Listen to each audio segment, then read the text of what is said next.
Hi. Okay, today we're replacing the slide seals. It's not too bad of a job, actually, surprisingly easy.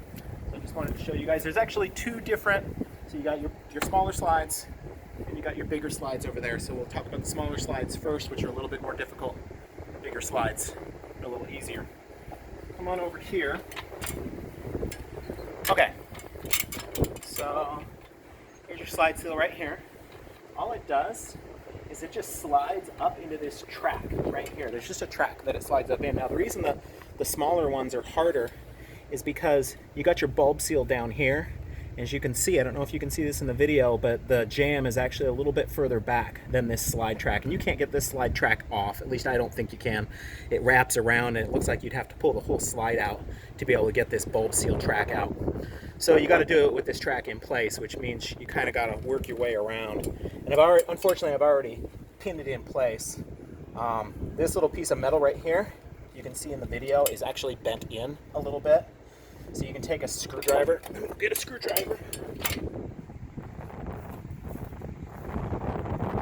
So you take your screwdriver and you just put it right in there and you can just bend that right out.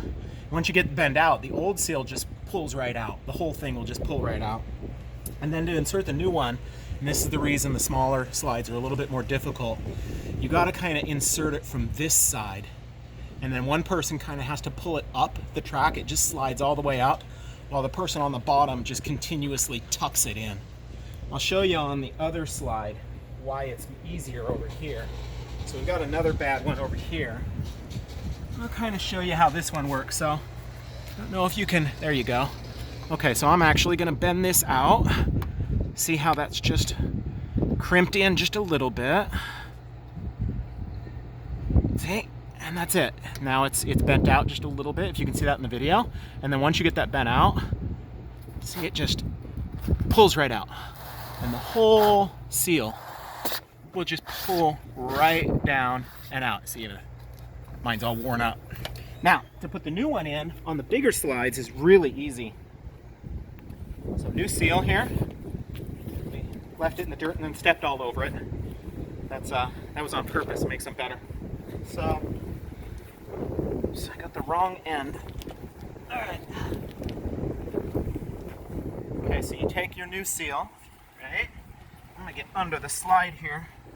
Show you guys a little easier how this works. So all you do, you got the little ribbing on that side that goes on the inside, and you just slide it up. And that's why it's so easy on the bigger slides. And you just go all the way up like that. It helps to have one person on the bottom kind of pushing and guiding, and another person on the top as you get higher, because obviously as you go higher and higher there's more resistance, so it takes a little bit more force to get it up there. Back to the little slide. So let me do one more thing on this side. So I'm going to pull this out. I want you to see how if I pull that out, see how I can just kind of tuck that in right there. So if it comes out on you like that, don't panic. You don't have to pull the whole thing back out. All you do is just put your finger there and see, you can just kind of tuck it back in. So that's crucial for how to get them on the smaller slides, because they got this stupid bulb seal right in the way. See, that's what you have to do over here. One person has to be down here, and I found it works best if you put your hand back here and then just continuously seat it, because you're gonna have to push it in from this direction here. You can't obviously slide it up like we did on the larger slide because this track's in the way. Either that, or I guess you got to pull the whole jam out, which would really suck. But that's it. They're ridiculously expensive. If anybody has a cheaper source for them, I'd love to hear about it. I think I paid 120 bucks for, like, I don't know, 80 feet of the seal. And that seems kind of expensive for a piece of rubber, but it is what it is. We had 3 go bad in a year, so I don't know. Probably around 100 bucks a year, I suppose, to replace the ones that go bad. But that's it. It's pretty easy. Let me know if you guys have got any questions. Pretty easy job.